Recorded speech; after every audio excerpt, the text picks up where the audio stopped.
Dzień dobry drodzy Państwo, dzisiaj zgodnie z zapowiedzią będzie przejście sobie przez menu i opowiedzenie instrukcji obsługi aparatu Nikon D5200. Cały film będzie podzielony na rozdziały, więc jeżeli są jakieś aspekty, które Państwa najbardziej interesują, niekoniecznie trzeba oglądać całą instrukcję, można sobie swobodnie przez rozdziały przeskoczyć do interesującego Państwa momentu. Zachęcam też do tego, żeby jeżeli wiecie, że ktoś ma na przykład ten aparat, a go nie używa, bo z racji tego, że nie wie jak, bądź też frustruje go to, że nie umie się w nim połapać, to prześlijcie Państwo, a nuż się komuś przyda. To już nie przedłużając, zaczniemy sobie, drodzy Państwo, tradycyjnie od budowy aparatu. I zaczniemy sobie tutaj od plecków aparatu. Tutaj, jak Państwo widzicie, mamy przede wszystkim wizjer optyczny. Wizjer optyczny, czyli taki, który pokazuje nam obraz taki, jaki widzi go obiektyw. Bez żadnych dostosowań ekspozycji, bez tego, jaką mamy przysłonę akurat wybraną. Po prostu pokazuje nam na maksymalnie otwartej przysłonie, jak widzi świat obiektyw. W związku z czym ten wizjer działa nawet jeżeli aparat jest wyłączony. Oczywiście, żeby działał i żebyśmy cokolwiek widzieli, trzeba sobie ściągnąć tą pokryweczkę z obiektywu. No więc to jest pierwsza rzecz, jaką mamy, jeśli chodzi o wizjer. Ten wizjer ma tutaj, nie wiem czy to widać, przybliżmy to sobie troszeczkę. O, tu właśnie, jak Państwo widzicie, jest takie malutkie pokrętło. To jest pokrętło, które pozwala nam dostosować sobie dioptrię, czyli jeżeli Państwo nosicie okulary, bądź macie jakąś wadę wzroku i no nie nosicie okularów, ale chcielibyście sobie jakoś troszkę pomóc, to tutaj jest korekta dioptrii. Można sobie dostosować ten wizjer pod własną wadę wzroku. Następny przycisk, jaki mamy i jedyny właściwie jaki po tej stronie mamy korpusu, to jest przycisk menu.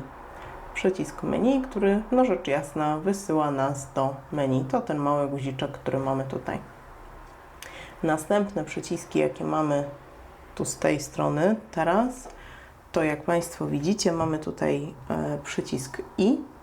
To będzie przycisk, który będzie nam pomagał nawigować po całym tym naszym menu, które nam się będzie pojawiało w momencie, jak włączymy aparat. Więc jak włączymy sobie aparat, to widzicie Państwo, tutaj mamy różne parametry, które możemy ustawiać, ale ponieważ nie jest ekran dotykowy, nic się nie dzieje, jak go dotykamy, to jak naciśniemy sobie ten przycisk I, to wtedy stają nam się aktywne te pola i możemy przeskakiwać sobie po tych polach i zmieniać sobie tutaj różne ustawienia. Do tego służy nam właśnie przycisk I.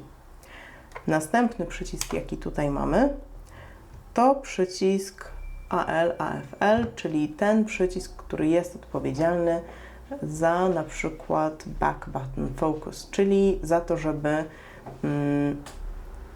autofokus nam łapał wtedy, kiedy naciśniemy ten przycisk, a nie wtedy, kiedy będziemy naciskać spust migawki do połowy.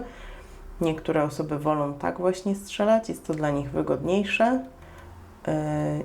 Ja szczerze powiedziawszy nigdy tego nie używałam, ale co kto lubi. Więc to jest kolejny przycisk, jaki tutaj znajdujemy. Następny przycisk, chyba przyciemniłam Państwa troszkę za bardzo. Tak. Następny przycisk, a właściwie nie przycisk, tylko pokrętło, jakie tutaj mamy, to tu mamy jedno pokrętło funkcyjne i to pokrętło będzie nam ustawiało, w zależności od tego, w jakim trybie jesteśmy, ten parametr. Czyli jeżeli jesteśmy w priorytecie przysłony, to będzie nam ustawiało przysłonę. Jeżeli jesteśmy w priorytecie czasu, będzie nam ustawiało czas. Jeżeli jesteśmy w programie P, będzie nam ustawiało ekspozycję. Jeżeli jesteśmy w trybie manualnym, będzie nas ustawiało czas, a przysłonę to później Państwu pokażę, jak będziemy sobie zmieniać. Następny przycisk, jaki znajdujemy na korpusie, to przycisk przeglądania zdjęć.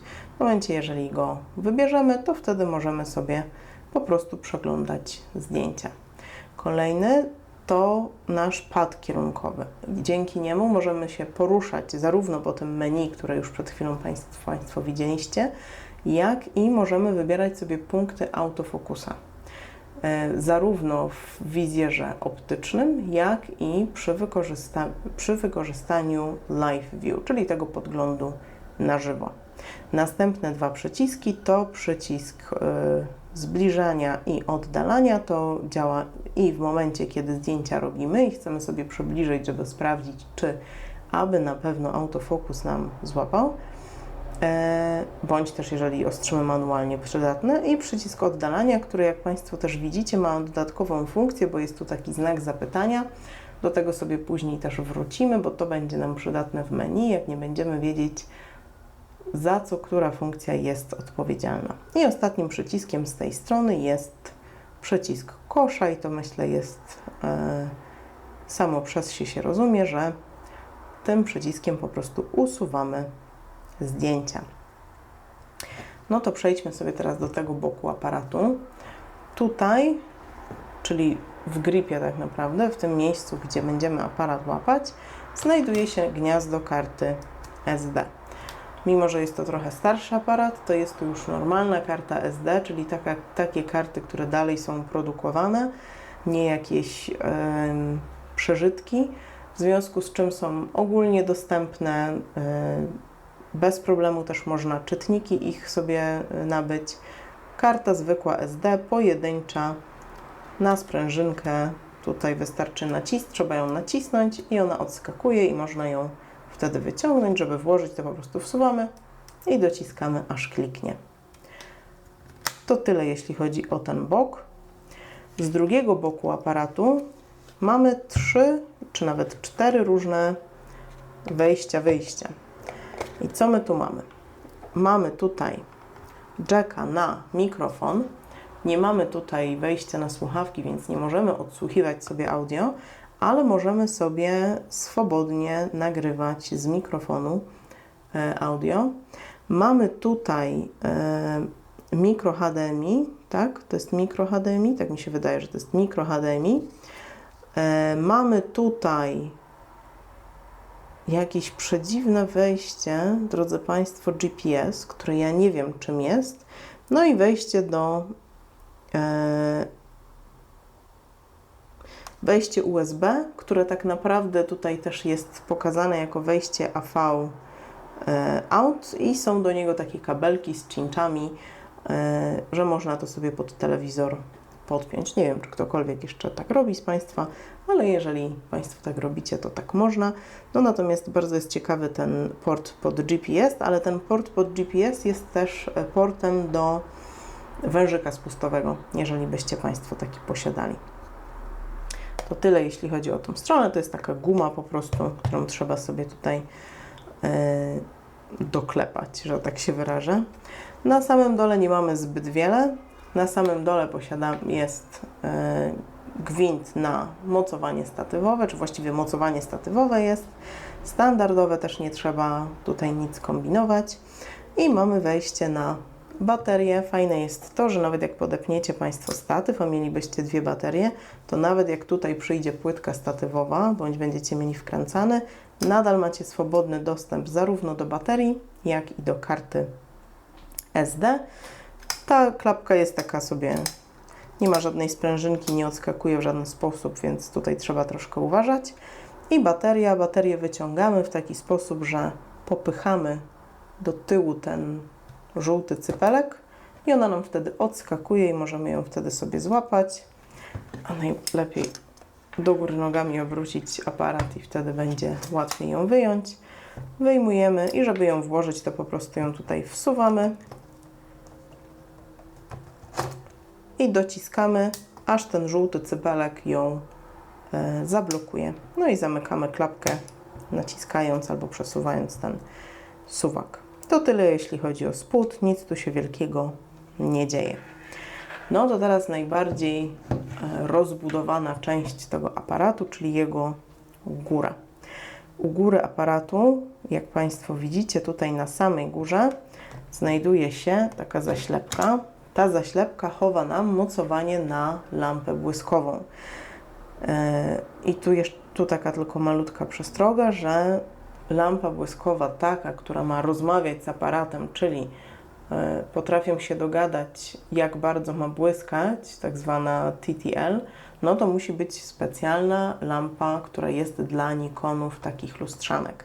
Natomiast jeżeli tylko jest taka lampa zwykła, manualna, to tu może być praktycznie każda lampa, która ma, nie wiem ile to musi mieć pinów, która ma chyba środkowy pin, wystarczy.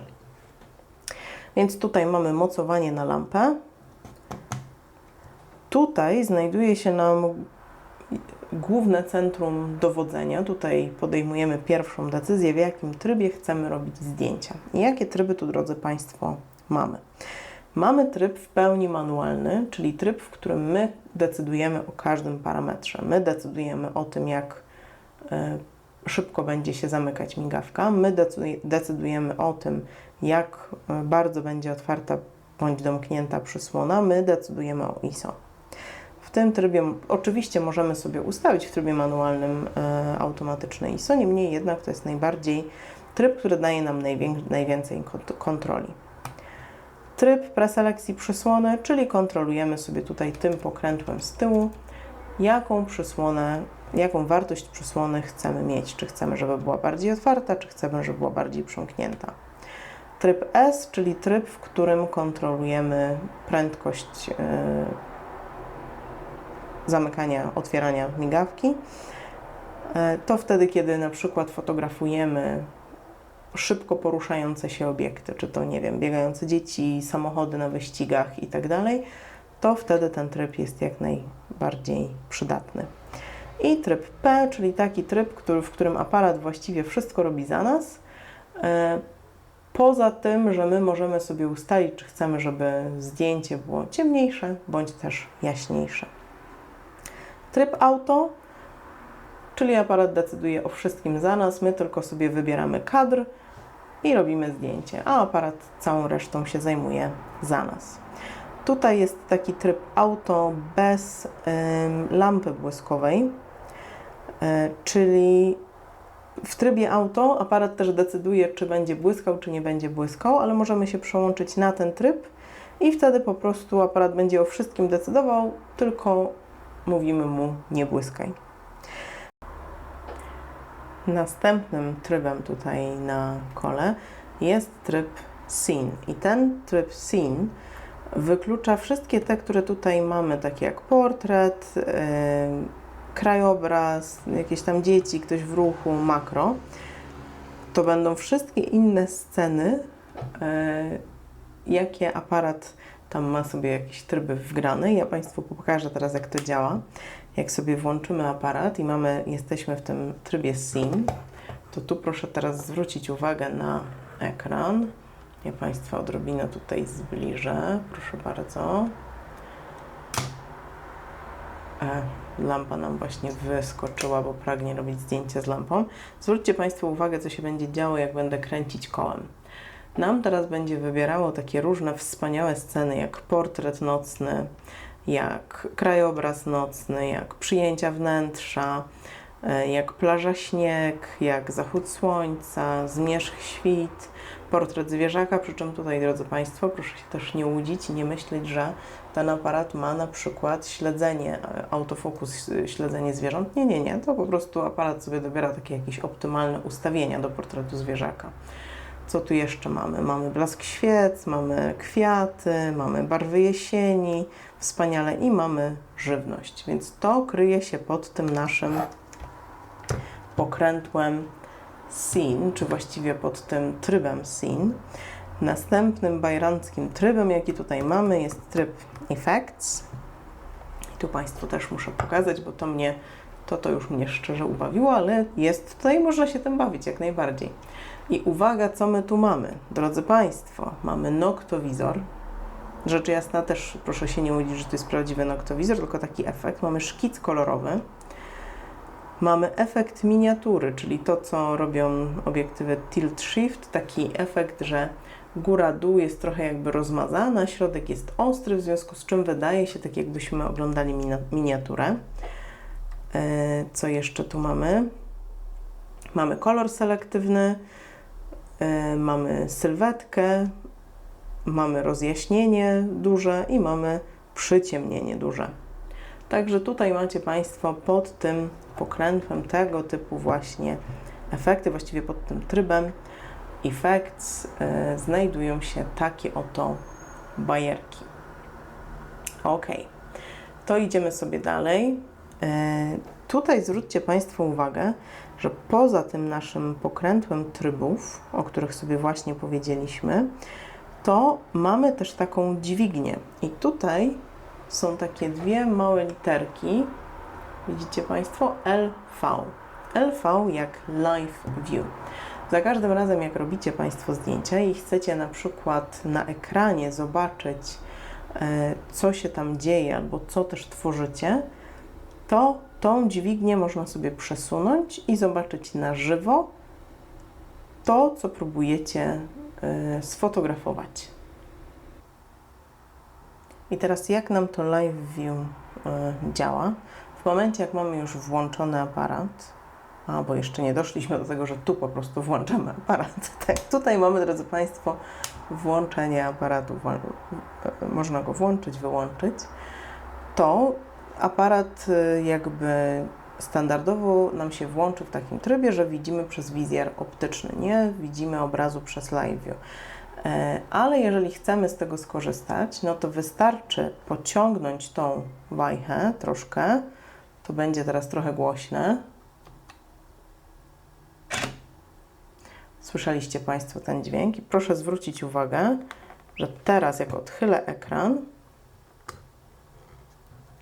to na ekranie pokazuje się nam fotografowana scena.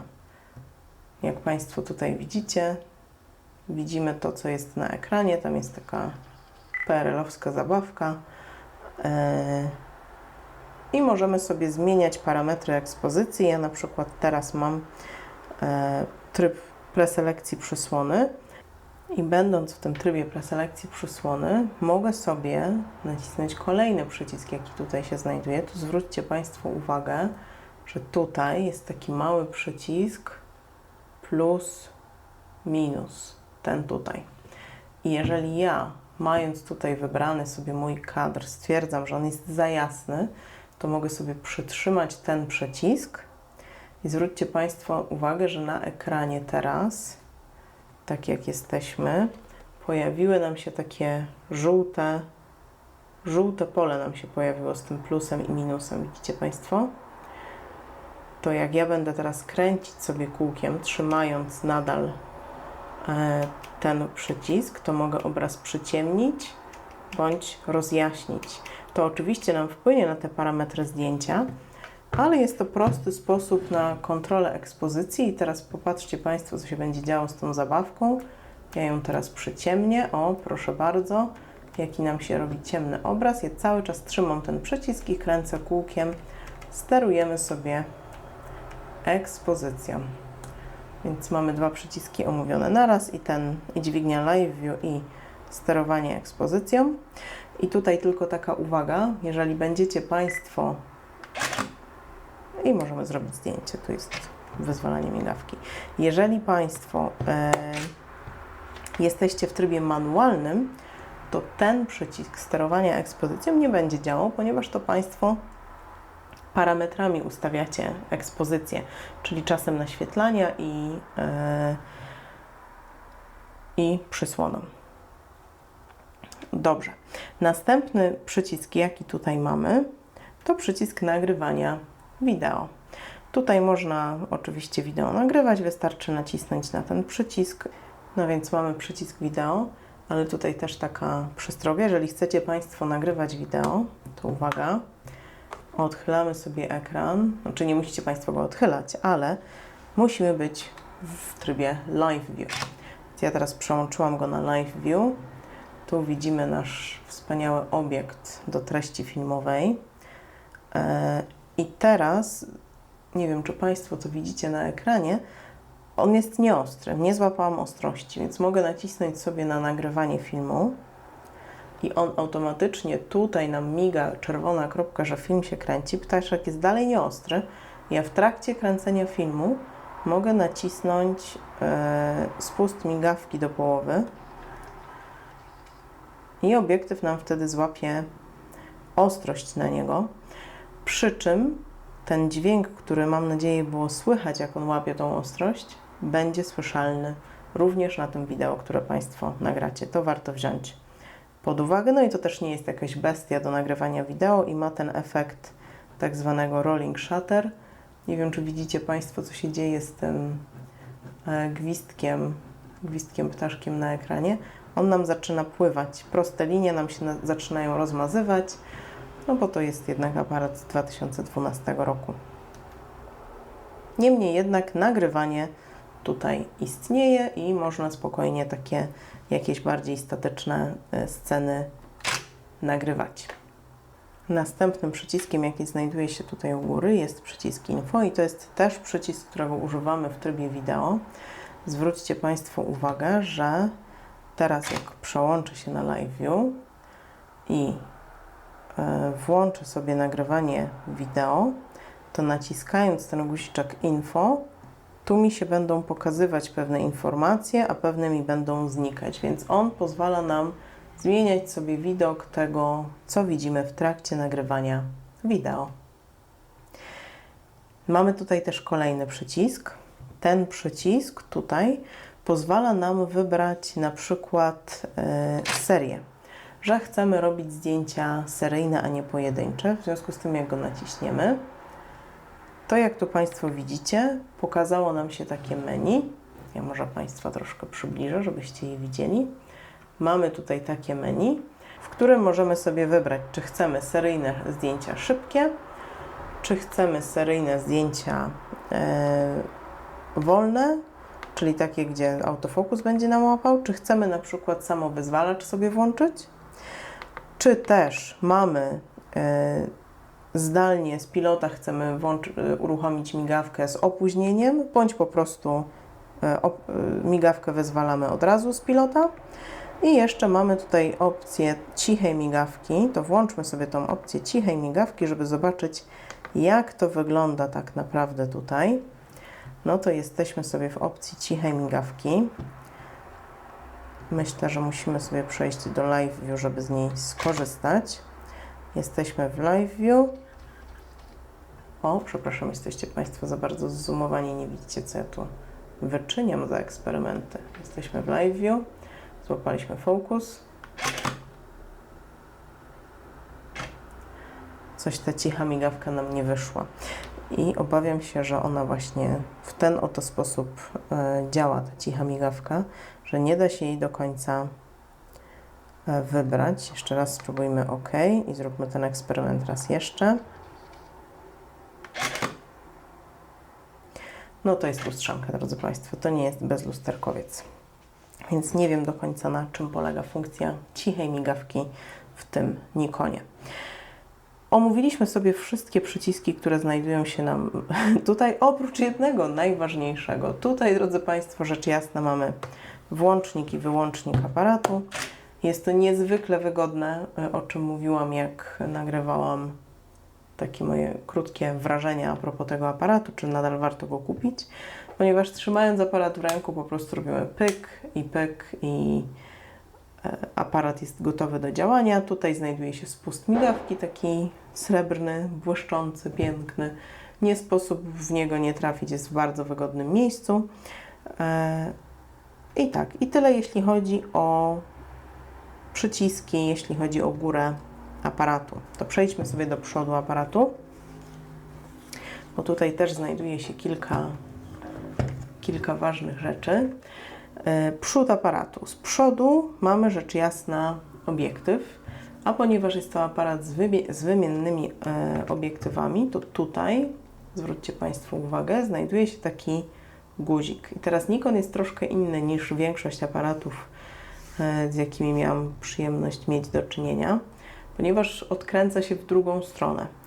Jak przytrzymamy ten guzik, to nie odkręcamy go w lewo, tylko odkręcamy go w prawo, więc się Państwo nie zdziwcie, że Wam nie puszcza obiektyw, jeżeli kręcicie z przyzwyczajenia w lewo. Co nam się kryje tutaj? Tutaj, drodzy Państwo, mamy coś, czego nie mamy w bezlusterkowcach, czyli mamy po prostu lustro. Zobaczcie proszę, jak tu wygląda nam środek tego aparatu. Tutaj mamy regularne, widzicie Państwo, pod kątem. To jest po prostu lustro. Ono nam odbija światło, to u góry tam to jest matówka. Przez tą matówkę nam to idzie do obiektywu i tak oto przez obiektyw widzimy to, co widzi aparat. Tutaj widzimy też elektroniczne kontakty. One nam będą odpowiadały za autofokus, te srebrne takie płytki, jak również gąbkę. Ta gąbka amortyzuje po prostu kłapanie lustra. Na obiektywie, który ściągnęliśmy, też mamy te elektroniczne kontakty, więc jak go mocujemy do aparatu, to te właśnie tutaj wypustki nam przychodzą na tamte płytki i dzięki temu obiektyw dogaduje się z aparatem. I co tu jeszcze mamy? Tu mamy jeszcze dwa przyciski. Ja Państwu może je pokażę bez obiektywa, może z obiektywem, co by nam się nie kurzyło lustro. Żeby założyć obiektyw, drodzy Państwo, zwróćcie uwagę, że jest tutaj taka biała kropka i na obiektywie też znajduje się taka... O, gdzie jesteśmy? Tu jesteśmy. O, prawie trafiłam. O, proszę bardzo. Też się znajduje taka biała kropka. Dokładamy sobie kropkę do kropki. Widzicie Państwo? Kropka do kropki. On nam tu wejdzie obiektyw i jak jest kropka do kropki, to przekręcamy, aż zrobi klik. No to teraz te dwa przyciski, które tutaj mamy. Jeden z przycisków odpowiedzialny jest za bardzo fajną rzecz, ponieważ jest odpowiedzialny za, uwaga, uwaga, lampkę. Ten przycisk tutaj u góry z błyskawicą, klasyczne oznaczenie lampy błyskowej. Błyskawica tutaj otwiera nam po prostu lampę błyskową i on sobie z automatu tam dobiera jej parametry. Można troszkę jej tam ustawień zrobić, ale to jest, wiadomo, to nie jest mocna lampa, to nie jest lampa, która nam załatwi każdą fotografię, ale jest. I mamy tutaj jeden guziczek funkcyjny, do którego możemy sobie przypisać funkcję taką, jaką my chcemy. Ja mam tutaj przypisane ISO.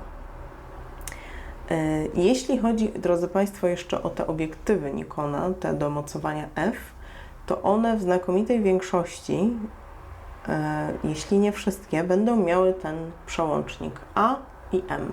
I co to oznacza? W momencie, kiedy obiektyw ma ten przełącznik w pozycji A, to oznacza, że aparat będzie działał z autofokusem.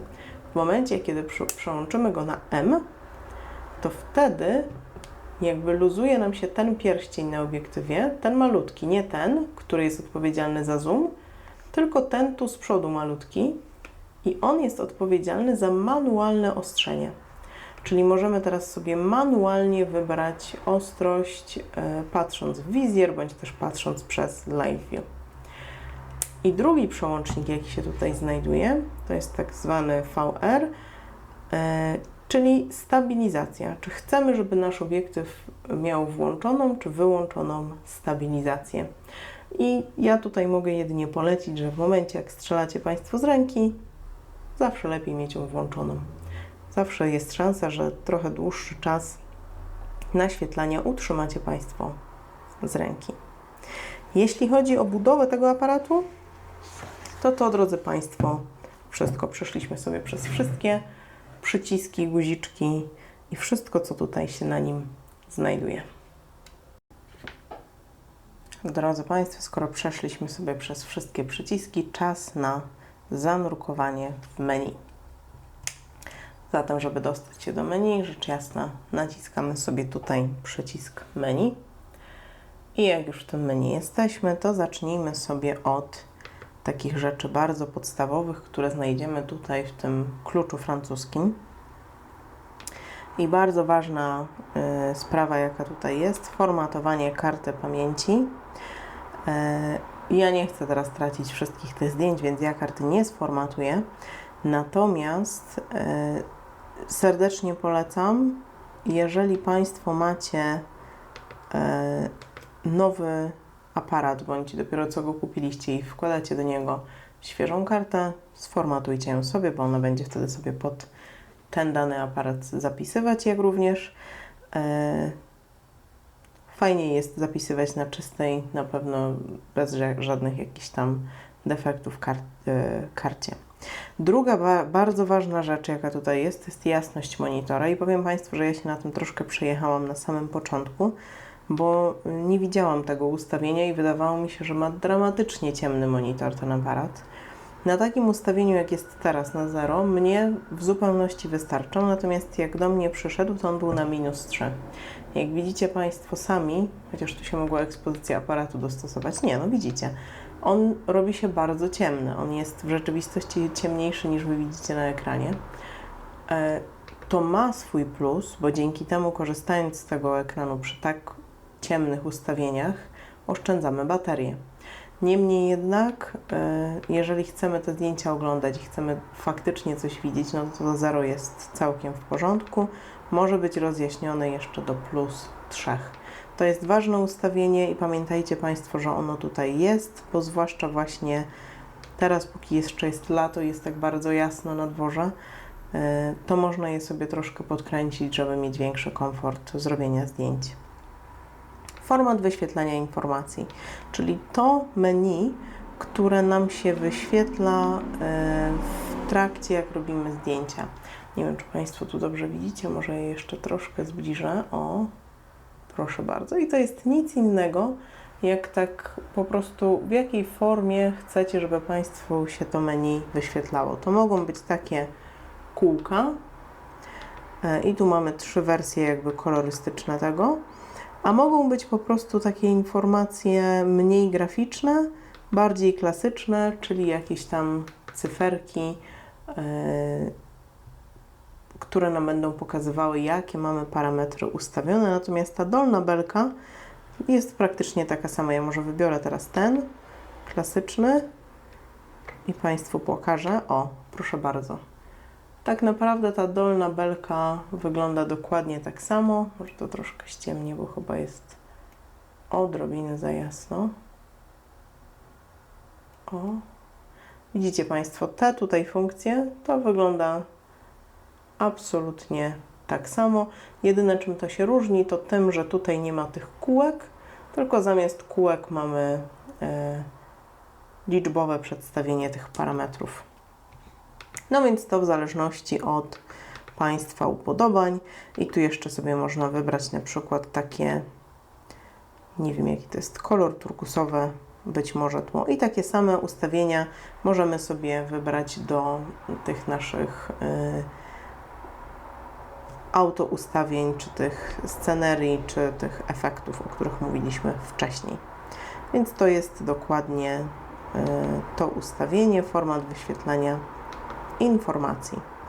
Następne to automatycznie wyświetla informacje i tutaj zwróćcie Państwo uwagę, że tu nam się pokazuje znak zapytania i ten znak zapytania mamy tutaj na klawiszu, możemy go sobie nacisnąć i dowiemy się, co to oznacza, że jeżeli to włączymy, to będziemy mieć ekran informacyjny, gdy spust migawki zostanie naciśnięty do połowy, a następnie zwolniony. Więc możemy to sobie ustawić, bądź możemy to sobie wyłączyć, to w zależności od tego, jak Państwo czujecie. To teraz zobaczmy, co to tak naprawdę robi. Ja tu odchylę ekran na bok. Proszę bardzo, widać ekran? Sądzę, że widać ekran. I znowu celujemy tutaj w tą naszą zabawkę. Tak jest. Ja teraz nie mam pojęcia, gdzie jest punkt autofokusa. Załóżmy, że on złapie. O, coś się męczy. Dobra, to przełączę to na chwilę na live view. Czemu się Pan tak męczy? OK.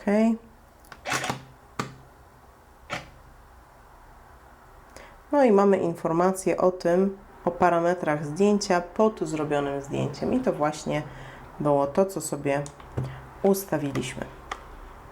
No to wracamy do menu. Zwróćcie Państwo uwagę też na to, że jak naciskam z powrotem na menu, to ono nam wraca do tego miejsca, w którym weszliśmy i to jest bardzo fajne i bardzo przydatne. Jak również zwróćcie proszę teraz uwagę na to, że ponieważ jestem w Live View, przełączyłam się prosto do menu z Live View, nagle mamy wyszerzone pewne opcje.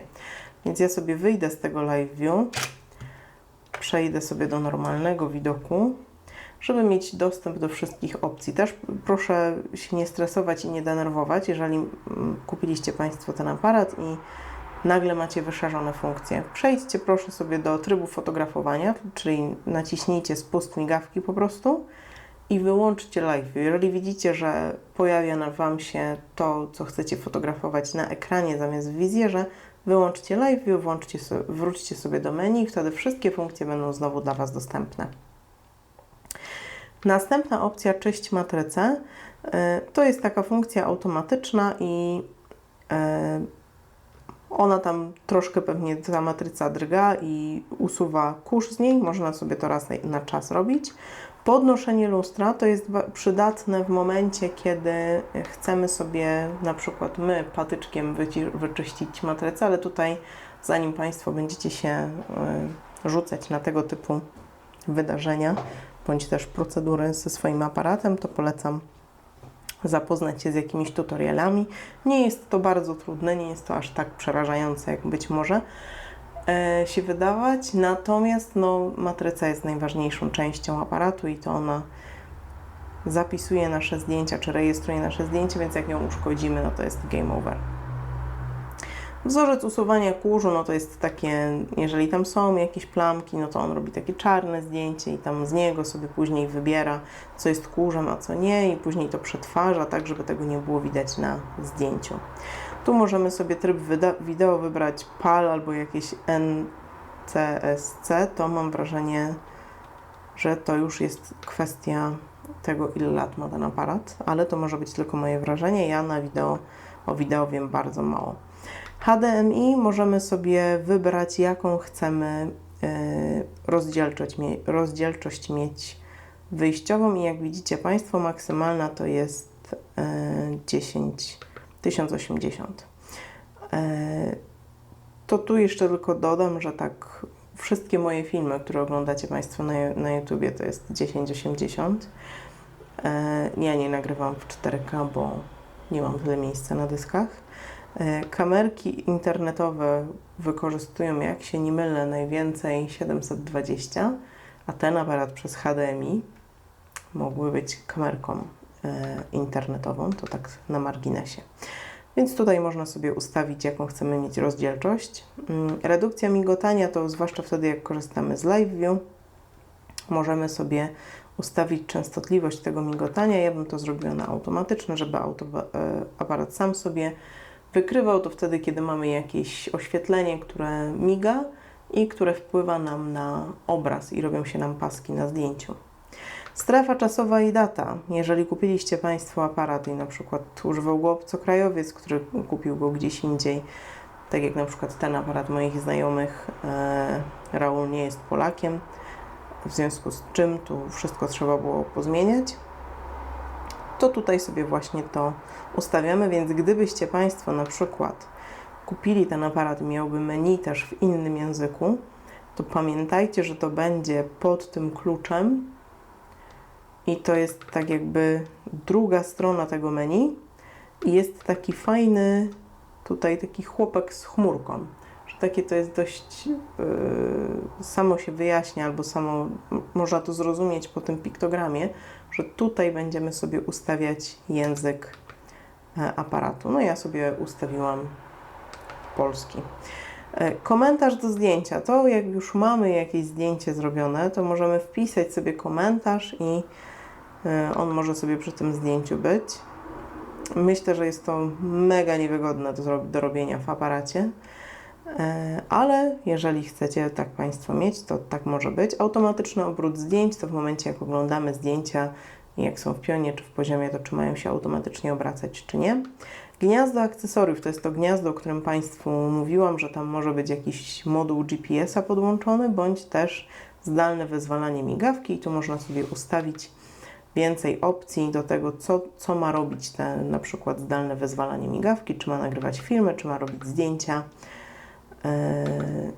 Dokładnie tak. Mobilny adapter bezprzewodowy, czyli to jeszcze te czasy, że aparaty nie mają wbudowanego Wi-Fi.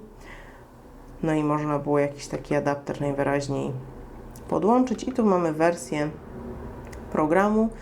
Wydaje mi się, że ten aparat nigdy nie był aktualizowany, bo widzę, że jest 1.00, aczkolwiek nie wiem, ile było aktualizacji tego aparatu. Ja go też nie aktualizowałam, nie jest on mój, więc nie będę tego robić. Natomiast warto sobie sprawdzić, jak Państwo kupujecie ten czy jakikolwiek inny aparat, jaka jest wersja oprogramowania i czy macie najnowszą. To było to takie menu jakby wstępne, gdzie tam właśnie sobie ustawiamy język i takie rzeczy. To teraz przejdźmy do menu ważniejszych. Tu mamy menu odtwarzania i tu są takie takie troszkę mniej istotne rzeczy, więc to sobie szybko przelecimy. Czy usuwać guzikiem kosz? No pewnie, że tak. Tu można sobie zmienić nazwę folderu odtwarzania i czy wszystkie mają być do tego samego folderu wrzucane. Opcje odtwarzania, czyli jakie chcemy informacje, żeby były widoczne w momencie, jak przeglądamy sobie zdjęcia.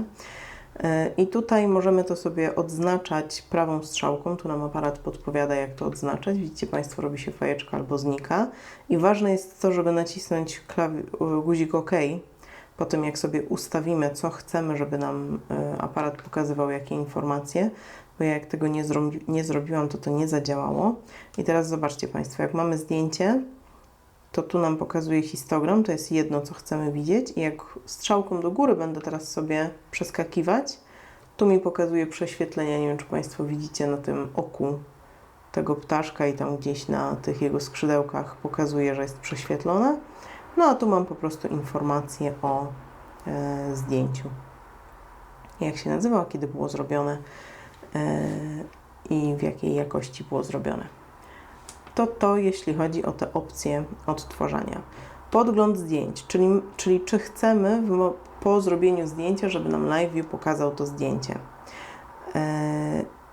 Czyli robimy zdjęcie i monitor nam je pokazuje. Możemy to sobie wyłączyć, to też nam oszczędzi baterię, a możemy sobie to zostawić włączone i od razu sobie zaglądać, jak to zdjęcie wygląda. Obrót zdjęć pionowych, no to wiadomo, że będą się albo obracać, albo nie, jak będziemy je przeglądać. Możemy sobie włączyć tutaj pokaz slajdów.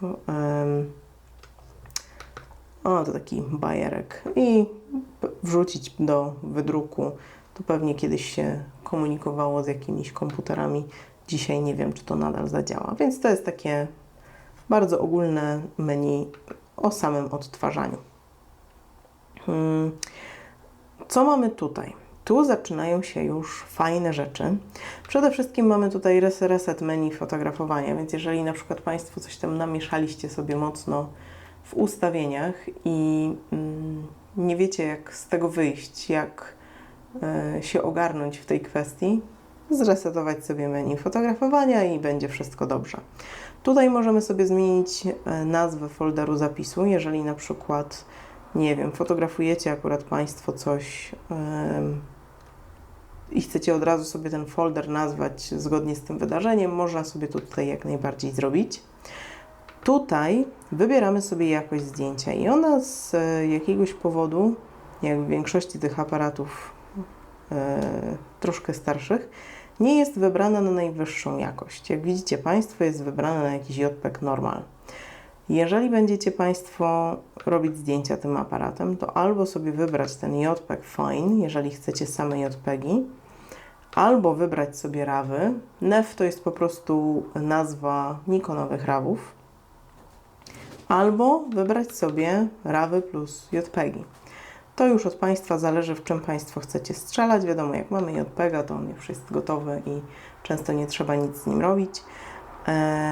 No a RAW pozwala nam na dalszą edycję i daje nam więcej elastyczności. Jaka ma być wielkość tego zdjęcia? Bo to nie tylko jakość, ale też wielkość. No i tutaj możemy wykorzystać w pełni naszą matrycę, czyli będzie miała 24 megapiksele. I ja bym polecała zostawiać tak. Korzystajmy z tego, co aparat nam oferuje. Balans bieli. Możemy go sobie zostawić na automatyczny, a możemy go sobie zmienić na jakiś inny.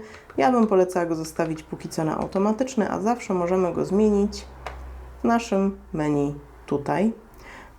Jak widzicie Państwo, tutaj mamy, tu możemy też format zapisu sobie zmienić, ale tu mamy auto balans bieli auto, a możemy sobie spokojnie zmienić na światło żarowe, czy tam na cokolwiek innego, więc ja bym w tym menu niekoniecznie to ruszała. Ustaw funkcję Picture Control.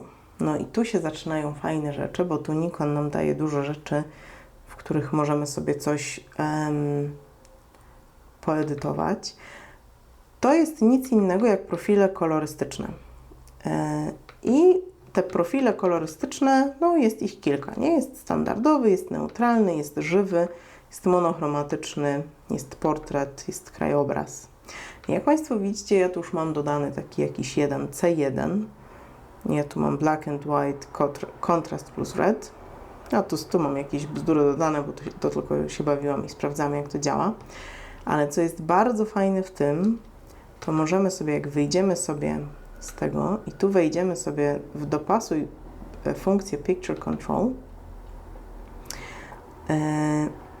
to możemy wejść tutaj w prawo Zapisz, edytuj i wybieramy sobie teraz, który chcemy, żeby był nasz wyjściowy. No i załóżmy, że chcemy, żeby te nasze żywe były nasze wyjściowe. I teraz zobaczcie Państwo, co tutaj możemy zrobić. Możemy sobie dodać bądź ująć wyostrzenia tego obrazu. Możemy sobie podbić bądź zmniejszyć kontrast. Możemy sobie zwiększyć, przepraszam, wejdźmy jeszcze raz tu. Możemy sobie zwiększyć lub zmniejszyć jasność? Nie możemy, bo to robimy w trakcie robienia zdjęcia, dlatego nie wiem, po co w ogóle tu jest ta opcja, no ale taka jest. Możemy sobie zwiększyć bądź zmniejszyć nasycenie i możemy sobie tutaj odcień zmienić. Teraz nie pamiętam, czy w lewo, czy w prawo było bardziej zielone, czy bardziej czerwone. Zaraz zobaczymy. Zmienię ten odcień sobie tutaj na maksa. Na maksa w prawo, zróbmy OK.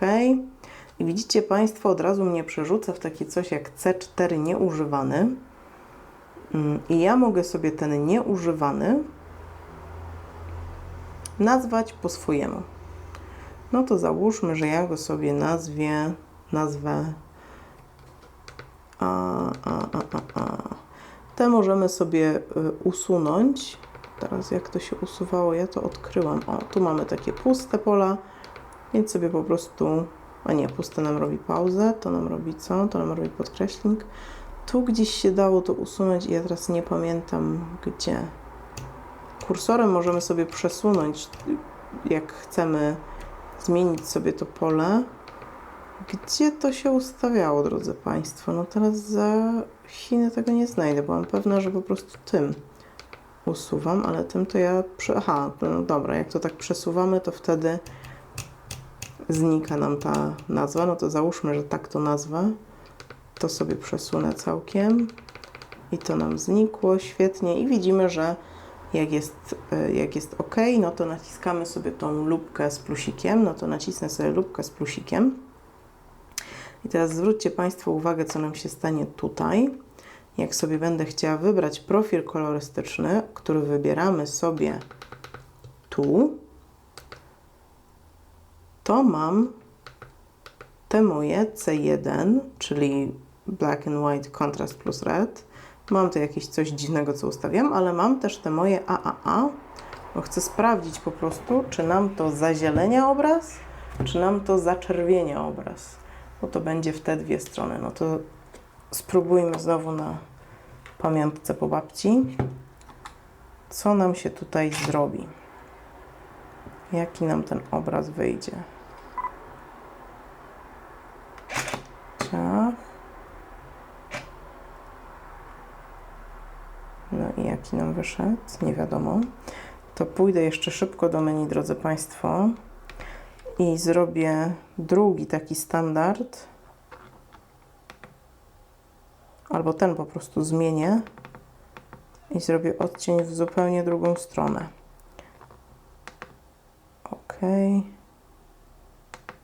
OK. Dobra, i niech to będzie AAA plus 2 i zobaczmy, czy nam to teraz zazieleni, czy co nam to zrobi. Wow. Dobra.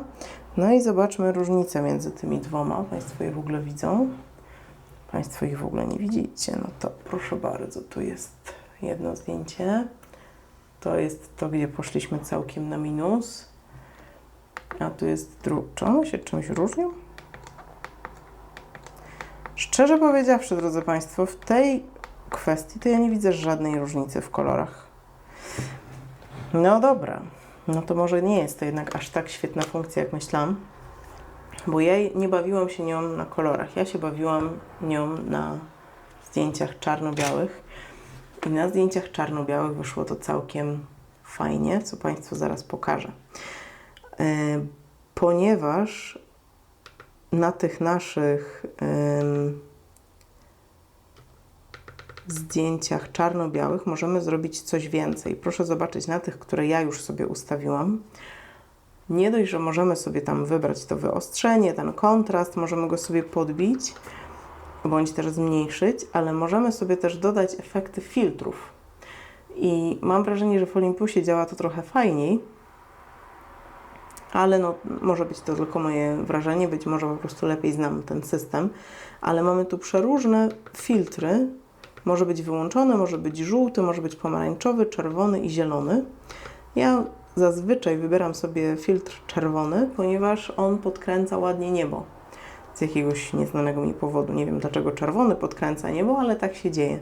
Więc jego wybieram i te zdjęcia czarno-białe, które widzieliście Państwo w filmie o tym aparacie, one właśnie są robione na tym profilu. Więc jeśli chodzi o czarno-białe zdjęcia, to dostosowanie sobie tego działa bardzo fajnie, natomiast nie wiem, dlaczego nam to tak nie wyszło do końca przy kolorach.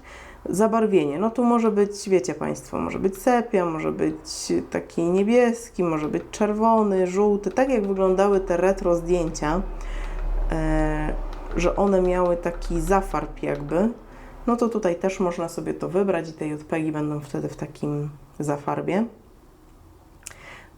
Ja lubię czarno-białe, po prostu czarno-białe i dlatego takie to zostawiam.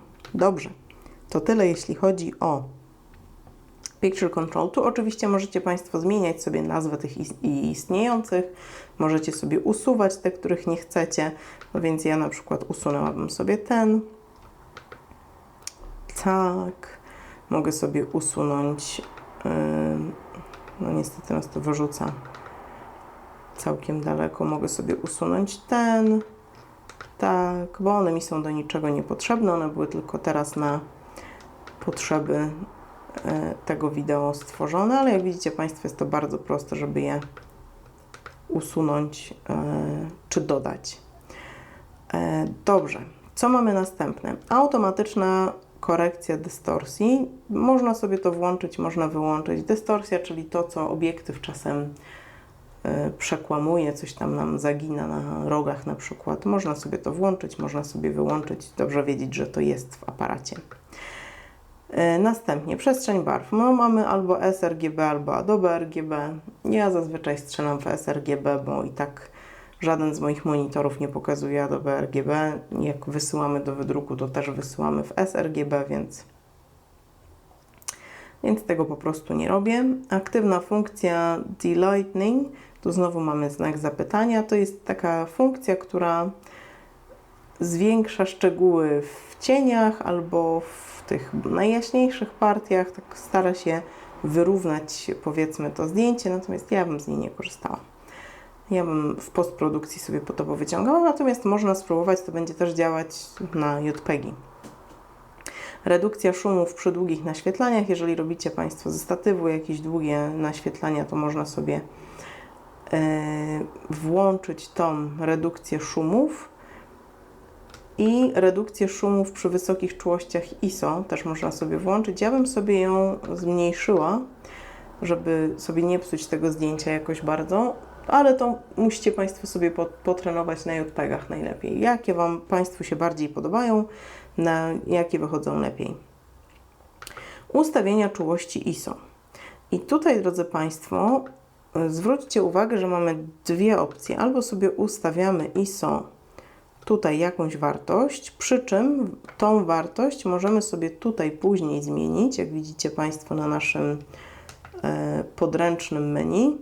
Tu spokojnie możemy sobie do tego ISO przejść i możemy je sobie zmienić. Ale jak widzicie Państwo, nie ma tutaj opcji auto, bo to jest takie niestety, to jest trochę niewygodne w tym aparacie. I jeżeli ktoś z Państwa ma ten aparat i wie, jak to obejść, to bardzo proszę powiedzcie, bo żeby sobie włączyć automatyczne ISO, no to włączamy je sobie tutaj. Robimy sobie włączony, możemy sobie ustawić maksymalną czułość ISO automatycznego, możemy sobie ustawić jaki chcemy, żeby nam zachował czas migawki. Załóżmy, nie wiem, robimy ślub czy coś takiego i nie chcemy zejść poniżej 1/125 sekundy. No i jeżeli mamy zejść poniżej 125 sekundy, no to aparat nam wtedy podbije ISO po to tylko, żeby nam zachować tą szybkość migawki. Ale w momencie, jak mamy tutaj włączone to automatyczne ISO, to nawet jeżeli tam sobie coś pozmieniamy, ja to Państwu pokażę. Mamy teraz włączone automatyczne ISO. Zobaczcie Państwo teraz, ustawiłam sobie ISO niby 100, a na ekranie, tutaj Państwa już pokazuję Państwu, a na ekranie zwróćcie Państwo uwagę, co tutaj miga mi, że jest ISO auto i że jest 6400. I żeby to przejść, żeby wyłączyć to ISO auto, to ja muszę wrócić do menu i muszę wyłączyć to auto ISO. I dopiero teraz, jak jest wyłączone auto ISO, to tutaj mam ISO 100 i dobrało mi czas do tego ISO. No więc to jest takie niewygodne, że nie można z tego podręcznego menu tego ISO sobie zmienić. Wyłączyłam Live View, żeby znowu sobie wrócić do menu i już Państwa tutaj przybliżamy. OK. Więc tutaj ustawiamy sobie ISO, tylko pamiętajcie Państwo, że, bo dla mnie było to źródłem frustracji, nie ukrywam na początku, zanim odkryłam, jak to działa, że nie mogę sobie ustawić ISO po swojemu, że ustawiłam sobie z automatu auto ISO, ale później chciałam mieć kontrolę nad tym ISO i nie mogłam, bo aparat mi nie pozwalał i dopiero potem się zorientowałam, że muszę najpierw przejść do menu, wyłączyć to auto ISO i dopiero wtedy mogę sobie parametry ustawiać ręcznie. Następne, co tutaj mamy, to tryby wyzwalania migawki, czyli czy chcemy, żeby to było pojedyncze zdjęcie, czy chcemy, żeby to była seria i tutaj jakby nie mamy wyboru do tego, ile chcemy, żeby tych zdjęć było. To jest od razu narzucone przez producenta i szczerze powiedziawszy nie wiem, ile to jest. To trzeba sobie sprawdzić w specyfikacji aparatu. Albo seryjne szybkie, czyli takie pewnie bez autofokusa. Samowyzwalacz 10 sekund można sobie ustawić. Też nie ma jakby możliwości zmiany tego czasu. Jest 10 sekund po prostu. Może być zdalne wyzwalanie migawki z opóźnieniem dwusekundowym albo natychmiastowe, czyli to, do czego nam służy ten, drodzy Państwo, tu przycisk.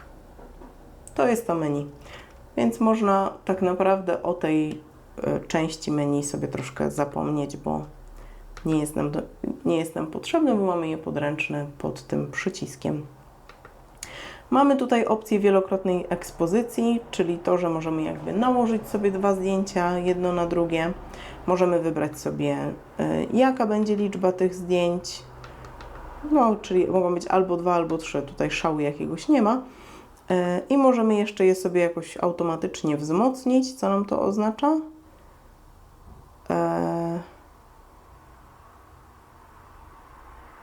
Tak, żeby nie były takie, to gdzieś tam nam wygładza ten efekt końcowy.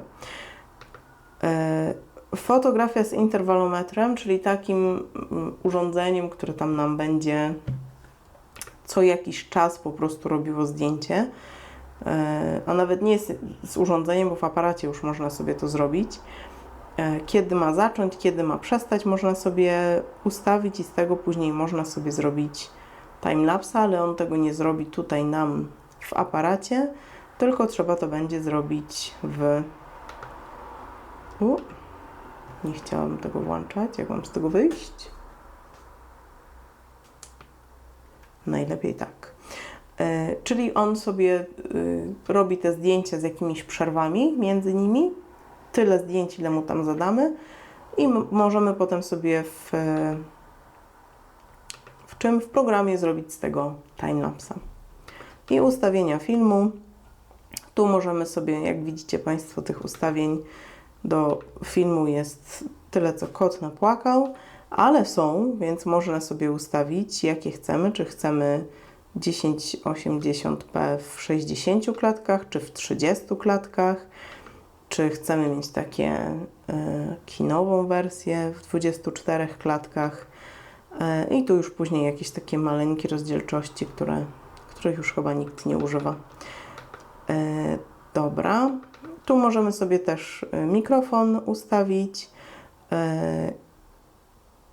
jak chcemy, żeby był czuły i teraz Państwo widzicie, że on zbiera mój głos w trakcie jak ja mówię i pokazuje, jakie tam wartości mój głos tutaj pokazuje. I jeżeli możemy też sobie manualnie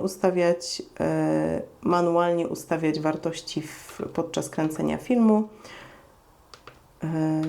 czyli że sobie ustawiamy przysłonę, ustawiamy sobie ekspozycję, nie że robi to z automatu aparat.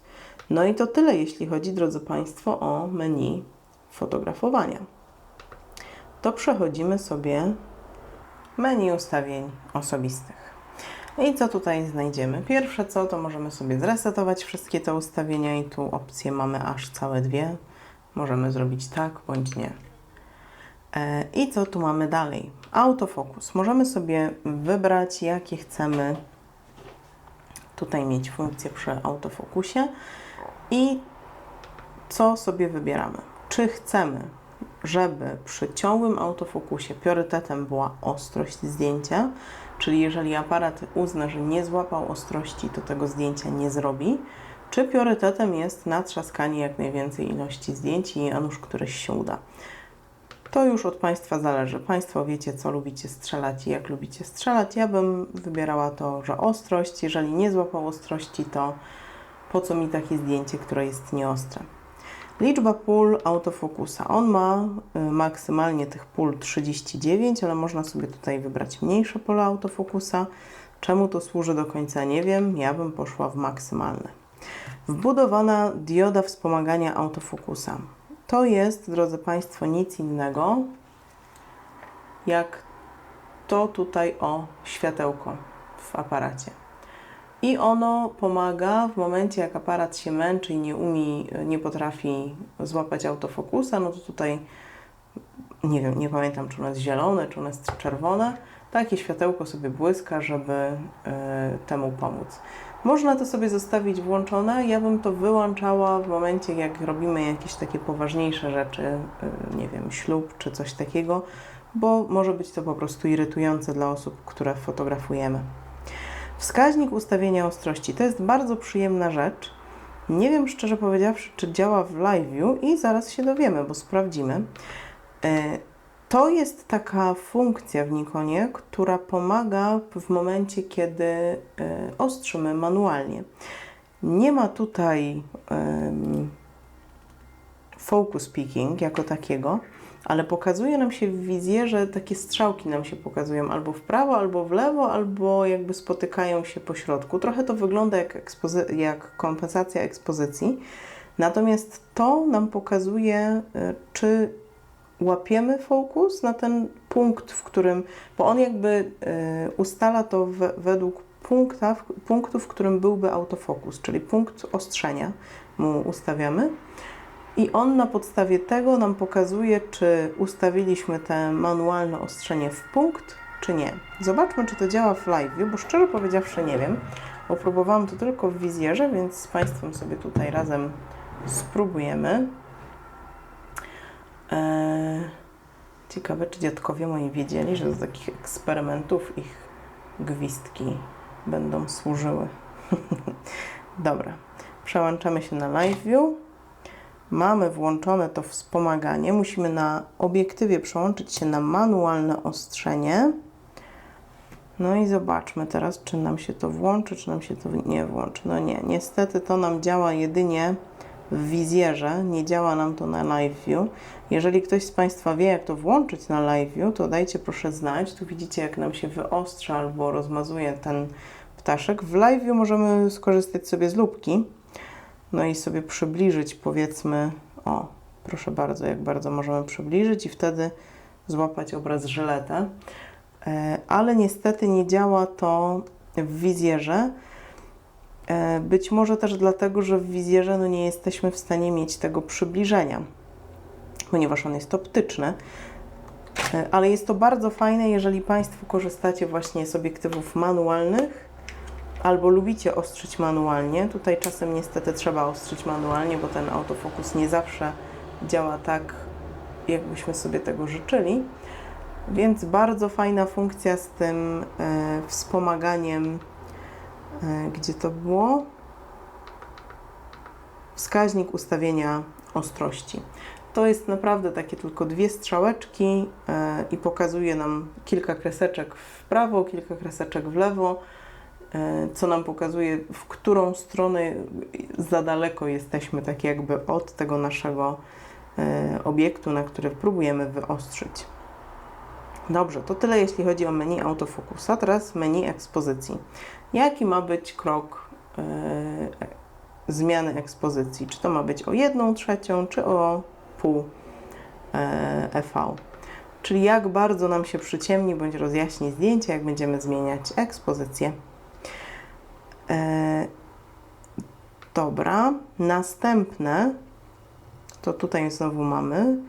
Wybieramy sobie, czy ekspozycja ma być blokowana po naciśnięciu spustu migawki do połowy. Czyli jeżeli naciskamy sobie do połowy spust migawki, to tak naprawdę zablokuje nam się w tym momencie tylko autofokus, a nie ekspozycja. Więc jak coś tam się zmieni, nagle jakieś światło nam przyjdzie, no to jeszcze się nam dostosuje aparat do tego i nam nie prześwietli. Tutaj w zależności od tego, jak Państwo lubicie strzelać, to albo sobie można to zostawić wyłączone, albo włączone. Czasy auto wyłączenia, czyli jak sobie zaoszczędzić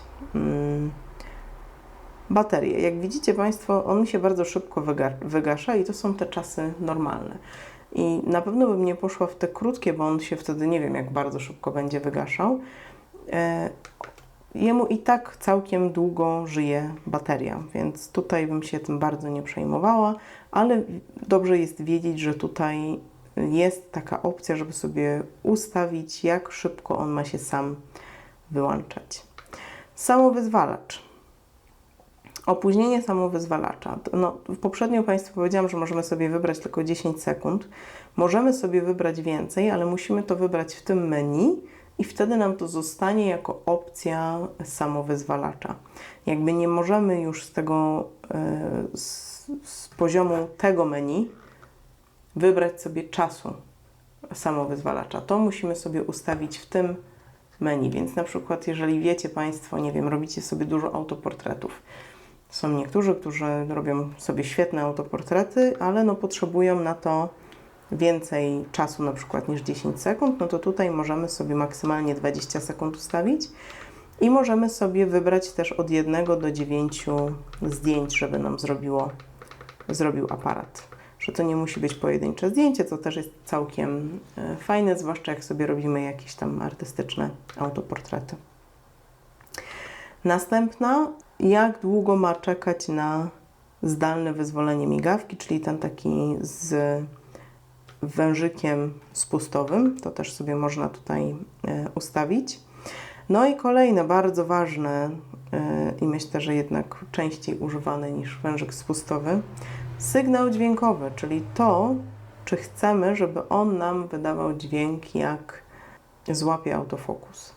Ja to mam zawsze wyłączone, albo zazwyczaj wyłączone, bo ja nie lubię zwracać uwagi na to, że robię zdjęcia, to zawsze to piknięcie zawsze zwraca na to uwagę, jak również może być zwyczajnie irytujące dla osób, które są wokół nas. Natomiast jeżeli Państwo to lubicie, to jak najbardziej można sobie ustawić i co więcej, mamy dwie opcje, jest niski i wysoki ten dźwięk. Wyświetlenie siatki w wizjerze można sobie włączyć albo wyłączyć. Ja sobie tylko spojrzę, jak wygląda, jak jest wyłączone. No jak jest wyłączone, to po prostu widać ten kształt, jakby tych pól autofokusa i takie półkole, gdzie pewnie pomiar światła się dzieje. Nie widać natomiast żadnej siatki. Jeżeli Państwo to włączycie, no to będziecie mieli taką siatkę, która pomaga troszkę w kompozycji i można sobie dzięki temu gdzieś tutaj nie ma poziomicy, więc można sobie na przykład poziom czy tam pion łatwiej złapać, bo są jakieś proste linie, do których można się odnieść. Wyświetlanie ISO. Ja bym sobie to włączyła, bo ja chcę wiedzieć, na jakim ISO strzelam. I to chodzi o to, żeby było zamiast liczby pozostałych zdjęć na karcie, będzie się nam pojawiać wartość ISO. I moim zdaniem jest to dużo bardziej przydatne niż ilość zdjęć, jaka nam została na karcie. Numery kolejne plików to już w zależności od tego, jaki macie Państwo system nazywania sobie plików i przechowywania zdjęć, to albo można sobie wyłączyć, albo włączyć. To oznacza, że po prostu będą, nawet jak już Państwo dacie świeżą kartę, to tam będą nabijać kolejne numery zdjęć, zamiast zaczynać od 1. Tryb opóźnienia ekspozycji, czyli najpierw nam się podnosi lustro, a dopiero później, po około sekundzie, robi się zdjęcie. Kiedy to jest potrzebne? To jest potrzebne wtedy, kiedy na przykład robimy jakieś długie czasy naświetlania, zazwyczaj ze statywu, i nie chcemy, żeby to drganie lustra rozmazało nam zdjęcie po prostu, bo tak, no i to właściwie tyle. Więc to jest wtedy przydatne. To nie jest funkcja, z której się bardzo często korzysta, no ale jest to wtedy przydatne. Nanieść datę. Jeżeli czujecie Państwo ten retro vibe i chcielibyście nanieść datę na zdjęcia niczym w latach 90. na małpkach, bardzo proszę, można to sobie tu swobodnie zrobić. Tutaj mamy sterowanie lampą wbudowaną, więc możemy sobie albo być w opcji TTL, czyli Through the Lens, czyli dogaduje się lampa z aparatem i razem coś tam sobie ustalają, jak doświetlić, albo możemy być w trybie manualnym i ustalić, z jaką mocą lampa ma błysnąć. Mamy tutaj bracketing i mamy tutaj kilka bracketingów. Mamy bracketing balansu bieli, mamy bracketing tego jakby naświetlania, czyli kontroli ekspozycji, i mamy bracketing tego delighting, czyli różne wersje tego efektu wyciągania więcej z cieni i wyciągania z prześwietleń. Nie próbowałam tego, szczerze powiedziawszy, ja z bracketingu bardzo rzadko korzystam, ale tutaj to jest. Jeżeli Państwo korzystacie, to wy wiedzcie, że jest. Nie ma tutaj stackingu w żaden sposób. Jest bracketing, trzeba to sobie później w programie do obróbki zdjęć złożyć. Rola przycisku FN, czyli tego przycisku naszego, który mamy tutaj, widzicie Państwo, jest FN, to jest jedyny przycisk, do którego, właściwie prawie jedynie, do którego możemy przypisać jakąś inną funkcję. Tutaj defaultowo jest, jak się nie mylę, przypisane ISO i ja też tak z niego korzystałam, bo wtedy mam pod kontrolą wszystkie 3 główne parametry bez wchodzenia do menu. Natomiast zobaczmy, co możemy tutaj jeszcze mieć. Możemy sobie tu wybrać jakość, wielkość zdjęcia, balans bieli tu może być to całe delighting, HDR-a możemy tu mieć, możemy tu RAW-a mieć, możemy mieć bracketing, możemy mieć tryb pola autofokusu, możemy mieć podgląd na żywo, jako ten przycisk zamiast tej dźwigni, trochę bez sensu, ale możemy tak mieć. Możemy mieć blokadę autofokusa na przykład, albo blokadę ekspozycji, albo blokadę ekspozycji w momencie, jak jest wciśnięty, albo tylko blokadę autofokusa, albo włączenie autofokusa, jak był wyłączony na przykład. Więc takie różne rzeczy tu mogą być, natomiast ten ISO według mnie wydaje się być bardzo, bardzo tutaj przydatny. Właśnie teraz sobie myślę, że jeszcze nie było jednej opcji autofokusa, ale to może zaraz to znajdę. Teraz jaka jest rola tego przycisku? Tego tutaj do back button focusing. Widzicie go Państwo? O, właśnie tego. Więc jaką on może mieć rolę? No on już nie ma zbyt wielu ról, które można mu przypisać. On może mieć tylko te role, które ma na sobie opisane. Więc albo blokujemy i autofokus, i ekspozycję nim, albo blokujemy tylko ekspozycję nim, albo blokujemy ekspozycję w momencie, jak jest wciśnięty cały czas, albo blokujemy autofokus, albo włączamy autofokus, jak był wyłączony. No więc takie mamy tutaj 5 opcji. Odwróć pokrętło sterowania. No to czy ma być odwrócony kierunek po prostu. Dobra, czyli zamiast, że w prawo, to idziemy w lewo i wtedy albo zwiększamy, albo zmniejszamy. No to już w zależności od tego, jak Państwu pasuje. Nie chcę zapisywać zmian. To może wynikać z tego, że na przykład ktoś przychodzi z innego systemu i tam to kółko szło w inną stronę i tak mu będzie wygodniej. Puste gniazdo, blokada spustu. To jest fajna funkcja, bo nie będziemy myśleli, że robimy zdjęcia, jak nie mamy karty pamięci włożonej do aparatu. I ja z nim wyszłam już na spacer raz bez karty pamięci i od razu się zorientowałam, ponieważ nie pozwolił mi zrobić zdjęcia. Odwróć wskaźniki, czyli z której strony ma być pokazywać, żeby jest prześwietlone, a z której, że jest niedoświetlone. Myślę, że dla polskiego odbiorcy to jest taki standard, że w prawo prześwietlamy, w lewo nie doświetlamy, ale jeżeli ktoś pochodzi może z jakiegoś innego kraju, czy też z innego systemu, gdzie to inaczej wyglądało, no to można sobie tutaj te wskaźniki odwrócić.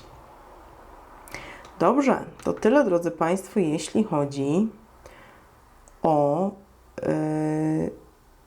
te nasze menu ustawień osobistych. Menu ustawień już sobie omówiliśmy, bo od niego sobie zaczęliśmy. No więc pozostały nam jeszcze tylko menu retuszu. I ja, drodzy Państwo, tego menu retuszu jakoś bardzo omawiać nie będę, ale jak widzicie, macie tutaj kilka narzędzi, dzięki którym możecie sobie od razu w aparacie te zdjęcia edytować. Ale umówmy się, w momencie, kiedy nie mamy tutaj dotykowego ekranu i wszystko, co możemy robić, robimy tym padem,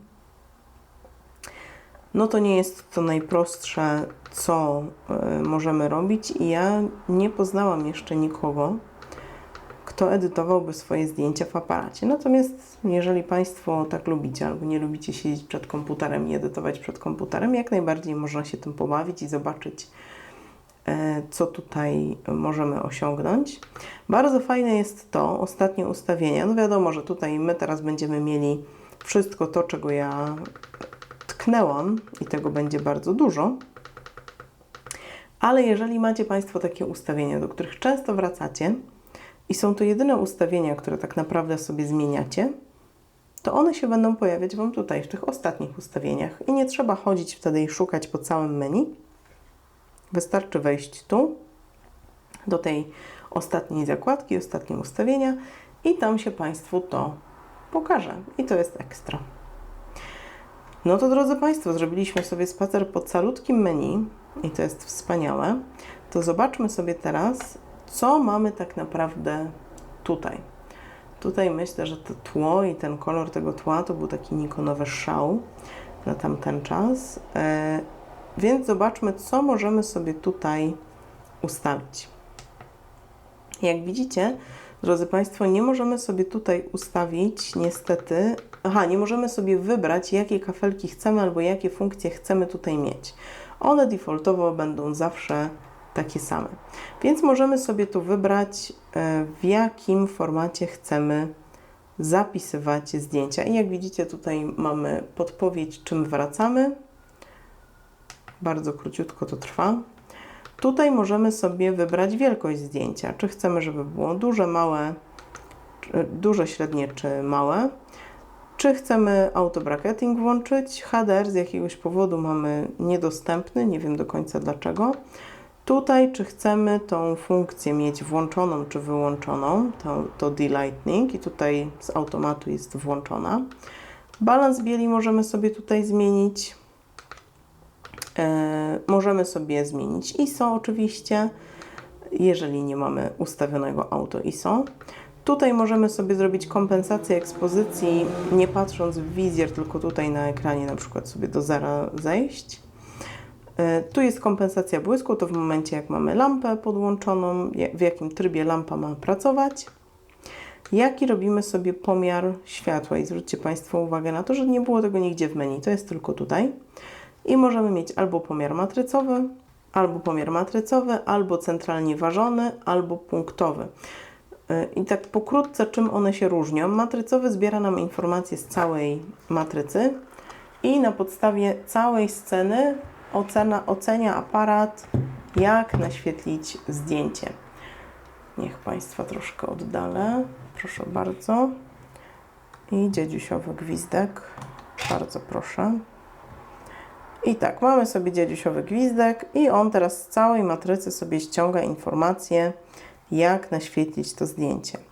Ale jak sobie przejdę do pomiaru światła i na przykład wezmę punktowy, tak, i ten sobie wybiorę, no i on mi w tym punkcie mierzy to światło, ok, ale jakbym na przykład zmierzyła sobie światło tu, no to on już to wszystko rozjaśnił bardziej, nie? Rozjaśnił mi na to, a ptaszek się przyciemnił. Więc ten punktowy powoduje to, że jakby priorytetem dla nas jest to, co jest w tym punkcie. W tym punkcie, który jest powiązany z punktem autofokusa, więc spróbujmy tutaj natrafić na oczko. Ciekawe, czy mi zaraz padnie bateria. O, zwróćcie Państwo uwagę na to. Teraz jest jaśniej, bo trafiliśmy na białe oko tego ptaszka, więc na tym to polega, że jak jest punkcik, no to będzie mierzyć światło tylko z tego punkcika. A, i jeszcze fajna rzecz, teraz mi się przypomniało, że jak ruszamy sobie tymi punktami autofokusa, widzicie Państwo, teraz ta czerwona ramka lata, może nie widzicie, już Państwa tutaj zbliżę. O, ciach. Latam sobie czerwoną ramką, ciach i ciach. Jak nacisnę OK, wracam na środek. Bardzo fajna rzecz. Bardzo szybko można łatwo skomponować i zazwyczaj najfajniej działa autofokus właśnie na środku.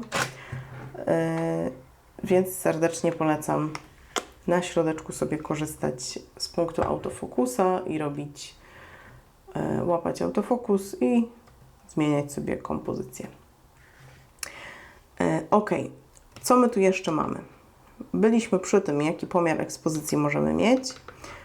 Pomiar matrycowy w tych współczesnych aparatach jest bardzo fajny i zazwyczaj wystarcza. Tak, większość aparatów, tak mi się wydaje, że większość tych bardziej nowoczesnych aparatów na film mierzyła światło. Tryb pola autofokusa, właśnie nad tym się zastanawiałam, czy to jest, czy tego nie ma. Możemy mieć albo pojedynczy, jednopolowy i to jest ten, którego ja na tym aparacie używam najczęściej. Albo może on być, to jest, drodzy Państwo, normalne wygaszanie, nie? Albo może być 9 pól i tu Państwu pokażę, jak to wygląda, to 9 pól, jeśli nam bateria pozwoli, bo mam tylko jedną baterię do niego. Proszę bardzo, widzimy? Widzimy, live view, przełączy się nam jeszcze, wiecie Państwo, live view, aha, na live view tego nie zobaczymy, to widać w wizjerze, że mamy wtedy aktywne, tak jakby, ja popatrzę sobie, jest taki 9 pól aktywnych. Pokazuje nam i tak kropeczkę jedną, natomiast jak wybieramy sobie te 9 pól, to jakby większy obszar jest aktywny, jeśli chodzi o łapanie tego autofokusa. Jest to mniej precyzyjne, bo większa jest szansa, że jednak nie trafi aparat. No ale jest taka opcja. 9 pól, 21 pól, 39 pól, czyli tak naprawdę cała ta matryca, albo automatyczny wybór pola autofokusa. I zobaczmy, czy na live przynajmniej to nam się pokaże, bo wiem, jak to wygląda w wizjerze, ale nie popatrzyłam na to, jak to wygląda na live, bo szczerze powiedziawszy, drodzy Państwo, ja tu rzadko z live korzystałam. Dobra, widzicie Państwo, widzicie? No i znowu to jest na samym środeczku jakby. No i złapało teraz na tamto. Więc na live view i tak czy siak to przesuwam. A w wizjerze, proszę mi wybaczyć, że tego nie sprawdziłam wcześniej. Tak, a w wizjerze pokazuje mi się kilka takich kwadracików w różnych miejscach. Tam, gdzie aparat sobie wymyślił, że tam będzie dobre miejsce na złapanie autofokusa. Ja przy tym aparacie pozostawałabym zdecydowanie na, już Państwu mówię na którym, na śledzenie 3D. Nie. Tutaj absolutnie nie. Na tym pojedynczym polu autofokusa łapałabym tam autofokus, zazwyczaj na środku, bo tam on jest najczulszy, tam jest punkt krzyżowy zapewne i po prostu bym potem przekomponowywała zdjęcie. Więc tutaj mamy tryby pola autofokusa, a tutaj mamy tryby ustawiania ostrości. Tu mamy ciągły autofokus, tu mamy pojedynczy autofokus, tu mamy automatyczny autofokus. No jest to ciekawe. Ja tego nie próbowałam, jak to działało, czy on działa faktycznie, czy nie działa. No ale jest taki tryb automatycznego autofokusa, który w teorii powinien się sam przełączać z autofokusa pojedynczego na ciągły w momencie, jak aparat wykryje ruch. Raczej bym w to nie wierzyła, że ten aparat jest w stanie to robić, więc zostawałabym na pojedynczym trybie autofokusa. Oczywiście mamy tutaj też ręczne ustawianie ostrości, ale jak mamy te obiektywy, no to tutaj trzeba to sobie przełączyć na obiektywie, bo to jest mechaniczne. No i ostatnia rzecz, jaką tutaj mamy, no to te nasze ustawienia Picture Control. Tutaj możemy sobie dodawać te swoje Picture Control. Możemy sobie wybierać. Tutaj też widzimy po tym przykładowym zdjęciu, jak mniej więcej nam się to zdjęcie będzie zmieniało w momencie, kiedy wybierzemy sobie to nasze Picture Control. O, tu będziemy widać ze standardowym. Takie jest standardowe, a takie jest... Ono chyba bardziej w zieleń poszło, nie? Tak mi się wydaje. Być może.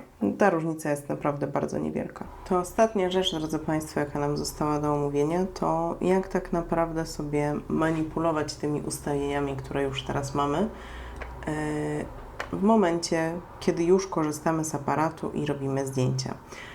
Tutaj widzicie Państwo, że jesteśmy w trybie A, w związku z czym, będąc w trybie A, jak będę kręcić pokrętłem, zwróćcie proszę uwagę, co się dzieje z przysłoną. Wartość przysłony, czyli to środkowe kółko nam tutaj, ono nam się zmienia. Pamiętajcie Państwo, że tutaj pod tym guzikiem mamy ustawione nasze ISO.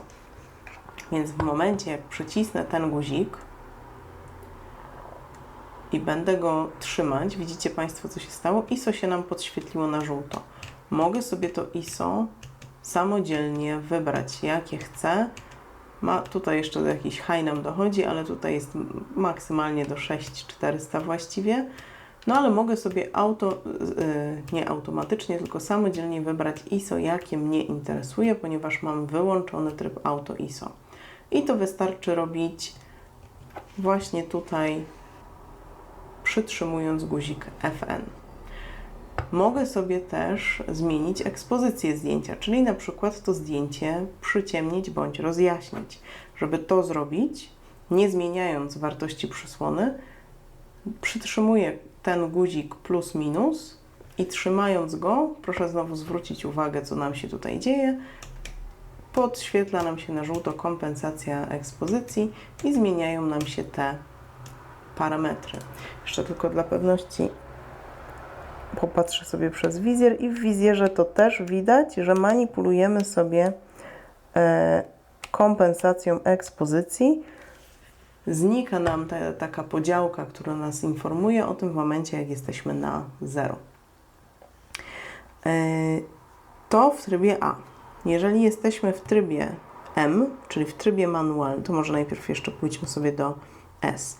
W trybie S wszystko działa dokładnie tak samo, i ISO, i ekspozycja. Jedyne, co nam się zmienia, to zobaczcie Państwo, jak kręcę kółkiem, to teraz nam się zmienia czas otwarcia migawki. Czyli tutaj nie mamy kontroli nad przysłoną. Przysłonę nam dobiera aparat, a my kontrolujemy migawką. I tak samo kompensacja ekspozycji tutaj, ISO tutaj. W trybie P jedyne, co będziemy zmieniać, to ekspozycję. Tylko nie wiem, czemu nam się nie zmienia. Aha, tutaj ciężko zmieniać ekspozycję. Tu nam się zmieniają parametry 2. Widzicie Państwo? Zmienia nam się przymknięcie przysłony. A, dobra, to jest takie P plus, bym powiedziała, że on nam po prostu zmienia wszystkie parametry naraz. Możemy sobie tutaj też zrobić kompensację ekspozycji. To jest taki tryb prawie jak automatyczny. Ten P tutaj. No i tryb manualny, ponieważ mamy tylko jedno pokrętło, to z zasady zauważcie Państwo, że tutaj jedynie w tym trybie pojawia nam się tutaj ta podziałka taka migająca i pokazuje nam, że zdjęcie jest kompletnie niedoświetlone. No trudno, żeby było doświetlone, jak obiektyw stoi na blacie. Więc tutaj nie mamy kompensacji ekspozycji, ponieważ tutaj tą ekspozycją sterujemy sobie z poziomu aparatu. I teraz znowu Państwo troszeczkę oddalę. I jak to zrobić? Jak Państwo widzicie, tutaj mamy za ciemną ekspozycję, nie? Cały czas nam pokazuje... O, czekajcie, żebym ja tak jakoś ładnie Państwa ustawiała, żebyście więcej ekranu widzieli, a żebym ja tu miała na co ostrzyć. Ok, cały czas nam pokazuje i nawet nam tu miga ten znak zapytania. To jest fajna funkcja, że jak miga nam ten znak zapytania, to w każdym momencie możemy tą lupkę sobie nacisnąć z tym znakiem zapytania i on nam powie, czemu nam miga. No bo za ciemno, że zaleca użycie lampy błyskowej. No załóżmy, że my nie chcemy. Możemy sobie zmienić ISO. ISO sobie zmienimy, oczywiście naciskając tutaj na ten nasz guzik FN. Naciskamy sobie na FN i zobaczcie Państwo, co się stało. Podświetliło nam się ISO teraz. No to dźwignijmy sobie te ISO do tego naszego 6400. No i przy 5000 już nam, widzicie Państwo, ekspozycja poszła na 0, czyli już byłoby już dobrze naświetlone zdjęcie. Ale załóżmy, że nie chcemy takiego wysokiego ISO. Chcemy, no, żeby to ISO nie przekraczało nam 800. Nie chcemy takiego szumu wielkiego na zdjęciu. No to teraz mamy dwie opcje jeszcze. Kręcąc tym pokrętłem, zmieniamy czas otwarcia migawki. I zobaczcie Państwo, znowu, co się nam dzieje z ekspozycją. Ja Państwa tu przybliżę. Może pokażę to Państwu tak. Teraz obiektyw celuje na coś bardzo ciemnego, stąd też zmieniły nam się parametry. Ale zobaczcie Państwo, kręcę sobie czasem i samym czasem doszłam do tego, że ekspozycja nam weszła na 0, czyli byłoby dobrze naświetlone zdjęcie. I to też widzicie Państwo w wizjerze, będąc w trybie manualnym, widzicie tą podziałkę. Ale co jeżeli chciałabym zmienić sobie przysłonę w trybie manualnym, a niekoniecznie czas? Naciskam sobie wtedy ten przycisk ekspozycji, bo w trybie manualnym on nam nie będzie sterował ekspozycją, tylko właśnie przysłoną. I jak jego trzymam, naciskam i trzymam, to widzicie Państwo, co się dzieje z przysłoną. Teraz nam się przysłona zmienia. I tak właśnie sterujemy tym aparatem w trybie manualnym. Drodzy Państwo, wydaje mi się, że to już wszystko, co można było powiedzieć, czy zapewne można było powiedzieć więcej, ale wszystko, co ja chciałam Państwu powiedzieć. Bardzo dziękuję, że byliście Państwo dzisiaj ze mną. Jeżeli uznacie, że ten film będzie dla kogoś przydatny, to podzielcie się z nimi tym filmem. Ja nie znalazłam takiego przejścia przez ten aparat w formie wideo na polskim YouTubie, dlatego zdecydowałam się go nagrać. Polecam oczywiście serdecznie. Ja jestem wielką fanką takich oto instrukcji obsługi. Ja sobie ją przejrzałam, nie powiem, żebym ją bardzo dogłębnie przeczytała, ale przejrzałam sobie ją, zwłaszcza w jakichś kwestiach, w których nie wiedziałam, jak to działa. Natomiast mam nadzieję, że to było wystarczające, drodzy Państwo. Nie wiem, jak Państwu pokazać, co widać w wizjerze. Mogę Państwu pokazać, mogę Państwu w gazetce pokazać, jak wygląda wizjer w środku. No to jest wspaniałe. Jest gazetka, jest wizjer. Otóż wizjer wygląda mniej więcej tak w środku. Widzicie Państwo pole autofokusa. Widzicie Państwo, cała ta ramka to jest matryca, nie? A pole autofokusa jest tyle. I widzicie ten taki śmieszny kształt, który właściwie nie wiem, czym jest. To takie kółko na środku i ten.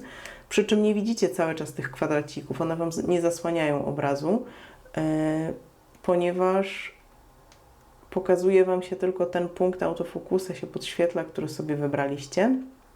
I jak ruszacie sobie punktem autofokusa, no to po tych kwadracikach będzie Wam ten punkt autofokusa sobie chodził. Macie tutaj też Państwo wskaźnik oczywiście baterii. On nie jest procentowy, tylko pokazuje mniej więcej, ile tej baterii tam jeszcze jest, na zasadzie kresek. No a tu na dole się Wam wyświetlają informacje o tym, jakie ISO, czy w jakim trybie jesteście i tak dalej. I na środku, zwłaszcza w trybie manualnym, to jest właśnie to, o czym mówiłam, że widać tą ekspozycję. Tych wszystkich informacji nie widać na raz, to się Państwo nie przejmujcie tym, że tutaj w instrukcji tak to wygląda. Wyświetlają się tylko te, które są akurat aktywne, więc tak wygląda mniej więcej wizjer w środku. Drodzy Państwo, ja już ochrypłam, właśnie słyszę. Dziękuję Państwu raz jeszcze. Dziękuję Państwu za subskrypcję. Chciałam tylko też dodać, że to naprawdę nie ma znaczenia, jakim aparatem robimy zdjęcia, nie ma znaczenia, kto jaki aparat lubi. Ważne, żeby ta fotografia nam dała radość i żeby nam było przyjemnie razem tutaj ze sobą wchodzić w interakcję. Więc bardzo Państwu wszystkim dziękuję za miłe interakcje. Zachęcam do subskrypcji i dodania łapek w górę.